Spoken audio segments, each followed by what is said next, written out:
नमस्कार सभी को। Hello everyone.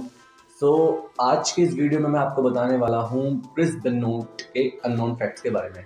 हालांकि इससे पहले भी मैं वीडियो बना चुका हूँ क्रिस बेनोट के ऊपर, पर उस टाइम पे मैं फ़ोटोज़ और इमेजेस का यूज़ करता, जैसा कि आप देख सकते हैं। उस टाइम पे यही दौर था कि मैं वीडियोस को नॉर्मली इमेज के ज़रिए बताता था। बट नाउ आई फील कि माय फ्रेंड एंड सब ने कहा कि अपना फेस रिवील करो, अपनी आइडेंटिटी बताओ, तभी आपको लोग जानेंगे।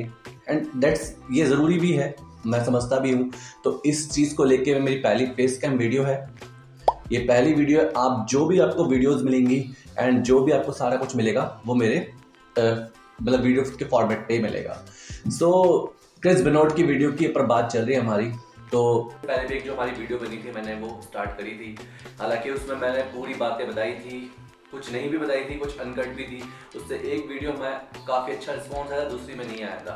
बट यहाँ मैं रिस्पॉन्स के लिए वीडियो नहीं बना रहा हूँ, क्योंकि उस वीडियो में मैं काफ़ी सारी बातें बताना भूल भी गया था। और क्योंकि वीडियो इमेज वाली होती है तो काफ़ी कुछ लगाना पड़ता है। जब आप रिकॉर्ड करते हैं तो आप सिमिलरली सामने फेस टू फेस बातें कर पाते हैं। और ये जो वीडियो मेरा बनाने का मोटिव है वो यही मोटिव है कि आपको मैं बता सकूं कि मैं मतलब रेसलिंग के ऊपर कितना एक्साइटेड था। और जो रेसलिंग देखने का मेरा मोटिव था वो यही था कि उस टाइम पे जो फाइट्स होती थी, आज तो खैर वो फाइट्स हमें देखने को नहीं मिलती हैं, आजकल तो सबको ही पता स्क्रिप्टेड है, और पहले भी होता था। बट एक पहले देखने का एक अलग ही क्रेज होता था। तो उसमें क्रिस बेनोट मेरा एक फेवरेट प्लेयर हुआ करता था, एंड एडी गुर्रेरो खास तौर पर। इन दोनों की मैंने वीडियो बनाई थी। अंडरटेकर ये सब भी थे, बट इनको लेकर मेरी धारणा काफ़ी डिफरेंट थी और मैं रियली मानता था। सच बताऊं, उस टाइम पे बच्चा दिमाग था एंड ये सारी चीज़ें हमें पता भी नहीं थी। और इतना मतलब एक मतलब स्पोर्ट्स इंटरटेनमेंट चैनल के ऊपर आता था और इंग्लिश भी हमारी इतनी अच्छी नहीं थी, तो उसके तहत हम जो हमें दिखता था वही बिकता था। तो उस टाइम पे जो हाइप थी वो क्रिस बेनोट और एडी गुर्रेरो की काफ़ी थी। हालांकि रे मिस्टेरियो का इन सब का भी था। तो स्टोरी की मैं बात कर लेता हूँ, अब बहुत हो गया इनका इंट्रोडक्शन के ऊपर। तो जो स्टोरी थी मैंने आपको बताई थी, इनके पूरी बायोग्राफी बताई थी। तो इनकी जो एक डेथ की हम स्टोरी पे बात कर रहे हैं कि जो डेथ की स्टोरी पे सबसे पहला एक इम्पॉर्टेंट नोट था बाइबल। उनके वहाँ से बाइबल मिली थी एंड जो उनकी वाइफ थी नैन्सी, जब उनकी डेथ बॉडी थी उसके आसपास भी बाइबल मिली थी। एंड डेविड बेनोट जो उनके बेटे हैं छोटे, उनके पास भी एक बाइबल मिली थी। सबसे मोस्ट इम्पॉर्टेंट थिंग कि जो बाइबल है वो वहाँ क्या कर रही थी, ऑब्वियसली पढ़ने के लिए ही होगी, पर इसका एक कुछ ना कुछ लिंक था। क्योंकि इससे पहले जो एक मैच था सीएम पंक के साथ था वेगस में, जो मैच होना था ECW चैंपियनशिप को लेकर, जहाँ पे लास्ट टाइम सीएम पंक और इनकी आपने एक वो भी देखी होगी, इंटरफेरेंस भी देखी होगी कि लास्ट मैच होने वाला है। उस टाइम पे मैच होने वाला था और ये मैच के ठीक 2 दिन बाद ही क्रिस बेनोट का आना बंद हो गया था। एंड फिर WWE ने हेडक्वार्टर ने चेक करने को बोला था कि अपने ऑफिशियल्स को भेजकर कि देखो। बट उस दौरान पे एक चीज जो कॉमन थी वो ये थी कि क्रिस बेनोट जो लास्ट हमने अपीयरेंस देखे वहां बिल्कुल मेंटली फिट दिख रहे थे।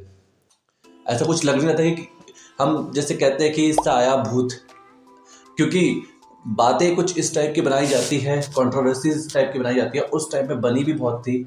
और हालांकि ये जो टॉपिक पे मैं आपको पे डिबेट कर रहा हूँ, ये जो करने वाले होते हैं पैरानॉर्मल एक्टिविटीज होते हैं, मेरा इस पर कोई रेलेवेंट नहीं बनता है। बट ये एक पॉइंट है कि जो बाइबल का नोट मिला था वो किस चीज़ को रेलेवेंट देखते हुए मिला था, वो बाइबल की जो मैं फुटेज है वो आपके आगे रख रहा हूँ।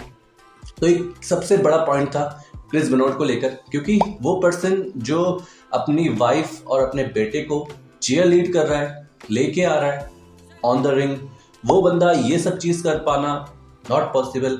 लगता नहीं है कि वो ऐसी चीज़ करेगा। एंड यही चीज़ का एक क्वेश्चन था जो मेरे मन में हमेशा रहता था। मैंने काफ़ी रिसर्च भी करे, कुछ बातें ऐसी भी उठ के आई कि विकिपीडिया से स्टोरी लीक हो गई थी। विकिपीडिया एक बहुत बड़ी कंपनी है। विकिपीडिया ने मतलब क्रिस बेनोट की डेथ मिस्ट्री को ओपन कर दिया था। लाइक जब रिवील भी नहीं हुआ था, उन्होंने 12 घंटे पहले एक्सप्लोर कर दिया था कि क्रिस बेनोट की डेथ हो गई है। सब हिल गए थे जब डेथ WWE ऑफिशियल्स को भी पता लगी। तो उन्होंने भी उनसे पूछा भाई तुमने कैसे वो कर दिया, तो उन्होंने एक लिख के दे दिया कि IP एड्रेस के थ्रू, कि वहाँ पे क्रिस बेनोट ने ही खुद मेंशन कर दिया। अरे क्रिस बेनोट को कहाँ चलाना आता है विकिपीडिया, वो कैसे कर देगा। तो ये चीज़ थी, मैंने काफ़ी न्यूज़ रिसर्च करी कि भाई विकिपीडिया ने कैसे करा।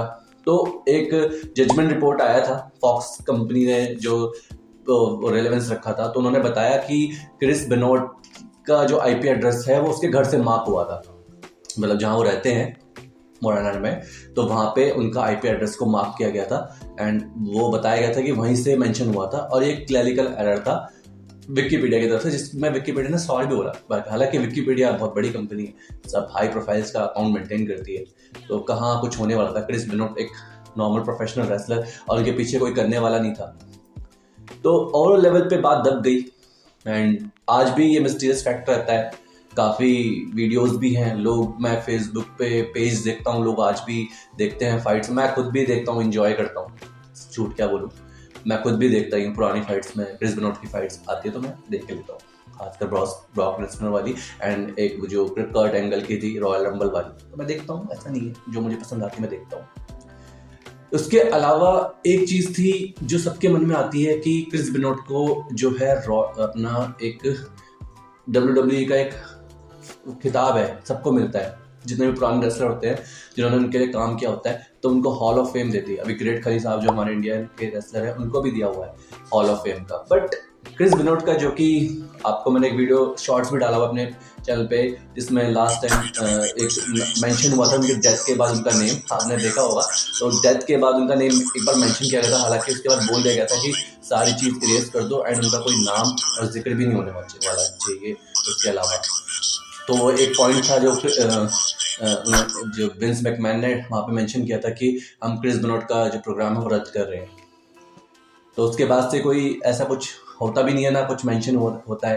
हालांकि चीयर चैंट्स वगैरह होते हैं, वो सबके होते हैं, सीएम पंक हो चाहे कोई भी, सबके चैंट्स वहाँ पे चलते हैं, पर उसका उनके बारे में कोई जिक्र भी नहीं करता है। और आई थिंक रूमर्स ये हैं कि बैंड अगर कोई उनका नाम भी ले ले तो शायद वो फायर्ड भी हो सकता है। हालांकि रूमर्स है, मैं इस पर कोई कंफर्मेशन नहीं दे रहा हूँ, पर पॉइंट ये है कि उनका एक बेटा है, आप लोगों को शायद जानते भी होंगे, डेविड बेनोट। आई थिंक बिल्कुल हूबहू कॉपी है उसकी, डिट्टो कॉपी, देखो आप, बिल्कुल डिट्टो है बंदा। मेरे हिसाब से पहले उसका WWE से एक तो हटाना उसको एंड WWE में उसको रखनी, हालांकि वो AEW में अब वो कुछ कर ही जाएगा। और एंड वो उसके आप इंस्टाग्राम पोस्ट देखोगे तो उसके पोस्ट देखने से इतना पता चलता है कि वो अपने डैड से बहुत प्यार करता है।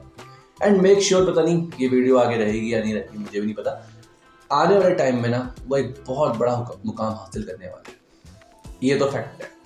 क्योंकि उसकी मैं जितनी भी पोस्ट देखी है ना, उस सब में एक बात कॉमन बोलता है कि उसे अपने पापा को इंसाफ दिलाना है। क्योंकि आज के टाइम पे अगर आपके ऊपर एक कोई भी एलिगेशन लग जाए, तो आप जैसे कि है एलिगेशन लगा हुआ है क्रिस बेनोट के ऊपर, तो कोई खुल के बात नहीं करता है। मैं एक स्टोरी शेयर करता हूँ, रे मिस्टीरियो है, वो अपना इंस्टाग्राम एक्टिव है, चलाते रहते हैं। वो एडी ग्रोवर के ना हर साल बर्थडे विश करते हैं, जैसे टाइम होता है, जैसे हमारा 12 बजे के टाइम पे एक होता है ना टाइम कि हमें मैसेज करना है, वो बंदा भी डेली करता है। मैं काफ़ी टाइम से उसकी पोस्ट देख रहा हूँ और मैंने उसे फॉलो भी कर रखा है, तो वो हर साल डालता है। तो एक दिन उसने एडी ग्रोवर का बर्थडे आ गया, उसने डाल दिया टाइम से, मतलब जो टाइम होता है एग्जैक्ट, जैसे हम 12 बजे की बात करते हैं, है ना, तो आई एम योर पापी करके लिखता है वो, आप सबने देखा भी होगी उसकी पोस्ट, है ना। सो मैंने कमेंट मारा उस पर, मैंने कमेंट मारा कि यार आप इतने बड़े रेसलर हो, एंड मतलब इंग्लिश में ही मारा, अभी इंग्लिश बोल नहीं पाऊंगा इस टाइम पे, तो मैंने कहा कि आप क्रिस बेनोट का बर्थडे क्यों नहीं मेंशन करते, आपके खास साथ के ही बंदे हैं और साथ ही रहे काफ़ी। तो कोई जवाब तो नहीं आया, बट फैंस ने रिप्लाई काफ़ी दिए मुझे। कोई कहता है कि जी WWE ने की पॉलिसी की वजह से, तो कई बोलते हैं हाँ सेम ब्रो, मैं भी यही पूछना चाहता था, हालांकि उसका जवाब नहीं आया। तो ये सारी चीज़ें हैं, मतलब बंदा खुल के नहीं आ पाता है ओवरऑल लेवल पे, और शायद यही रीज़न है कि आज भी लोग क्रिस बेनोट का नेम लेने से भी, सोचने से पहले भी एक दो बार सोच लेते हैं कि WWE बोले नहीं बोले, क्योंकि आजकल WWE पूरी स्क्रिप्टेड है और पूरा का पूरा जो पावर है वो विंस मैकमैन के हाथ में, सबको पता है। हम आप कोई भी कुछ नहीं होते, मेरी शायद वीडियो बढ़ा दे, इतनी पावर है, हल्के में थोड़ी हैं, प्लेयर्स हाई प्रोफाइल हैं।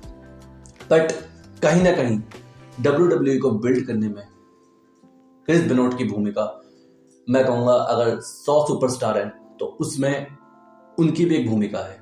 जैसे आप और को हॉल ऑफ फेम देते हो, वो भी डिजर्व करता है। ठीक है, एलिगेशन है, वो अलग पार्ट हो गया कि ठीक है, आप जो चीज़ साबित नहीं हुई है वो तो मानना ही पड़ेगा, बट एक रेसलर के पॉइंट ऑफ व्यू से तो आप सोच सकते हैं ना, वहाँ पे तो और भी क्राइम्स होते हैं, ड्रगिस्ट, मर्डर्स को भी हॉल ऑफ फेम मिल चुका है। नाम नहीं लूंगा क्योंकि यार मेरे ही वीडियो पे स्ट्राइक वो पड़ जाना है, कुछ आगे बवाल हो जाना है, पर आप सबको ही पता है, रेसलिंग फैंस हैं, किसने क्या कर्म करे सबको पता है। आप उनको हॉल ऑफ फेम दे रहे हो और एक बंदा जिसका अभी तक कोई केस साबित भी नहीं हुआ, जिसके आगे पीछे कोई नहीं है, आप उसको ऐसे ट्रीट कर रहे हो, मेरे हिसाब से फेयर नहीं है। और ये वीडियो बनाने का मोटिव भी यही था, मैंने वीडियो बनाई थी, बायोग्राफी में सब कुछ मेंशन कर लिया था, बट ये था अपने थ्रू, अगर कोई WWE फैन है एंड वो उसने देखा है पर्सनली क्रिस बेनोट की फाइट, तो वो जानता है कि क्रिस बेनोट है कौन और क्या चीज़ है। बाकी मैं खुद कर्ट एंगल के भी मतलब कई इंटरव्यूज देखता हूँ, उस बंदे ने मेंशन किया हुआ है कई बार नेम, हालांकि उस पर भी पता नहीं, उसके साथ भी WWE ने अच्छा नहीं करा हुआ है। जो ड्रू मैकेंटायर वाला मैच था जिससे उसको टैप अप कराया था, शायद ये स्क्रिप्टेड उसी का फल होगा, तभी कोई खुल के बोलता नहीं है। एक पर्सन था CM पंक, वो बोलता था, उसने बोला भी था, हालांकि वो भी बाहर हो गया। तो यही चीज़ें हैं, बट स्टिल मैं मतलब दिल से कहूँ, मैं बेनोट फैन नहीं हूँ, पर जो एक थी ना लड़ाई की उम्मीद कि हाँ ये बंदा कुछ कर जाएगा, उसके cross place, triple cross face, Toothless aggression, दांत दिखाने का तरीका, मतलब था कुछ यार। एंड हम सब आज भी मिस करते हैं वो सारी चीज़ें और कहीं ना कहीं करते रहेंगे। हालांकि अब वीडियो मैं यही चीज़ मैं पॉइंट आउट करना चाहता था कि हॉल ऑफ फेम की मुझे था कि क्रिस बेनोट के उसके रेसलिंग पॉइंट ऑफ व्यू से मिले। अब वो मे भी शायद WWE अगर ये चीज़ देखती है कुछ डिसीजन ले ले, या उनके बेटे कुछ भविष्य में ऐसा कुछ, क्योंकि वो बिल्कुल उनके फादर की कॉपी है एंड मे भी वो कुछ करेंगे अच्छा, ऐसा मुझे भी उम्मीद है।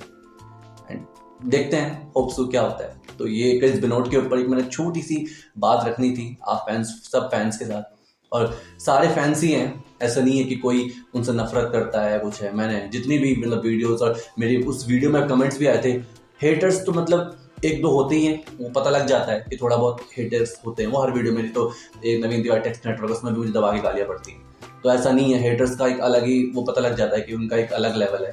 पर मोस्टली और कहीं तो ऐसे बोल के जा रहे थे कि मैं क्रिस बेनोट को पसंद करती हूँ या पसंद करता हूँ, तभी मैं आपका चैनल सब्सक्राइब कर रहा हूँ।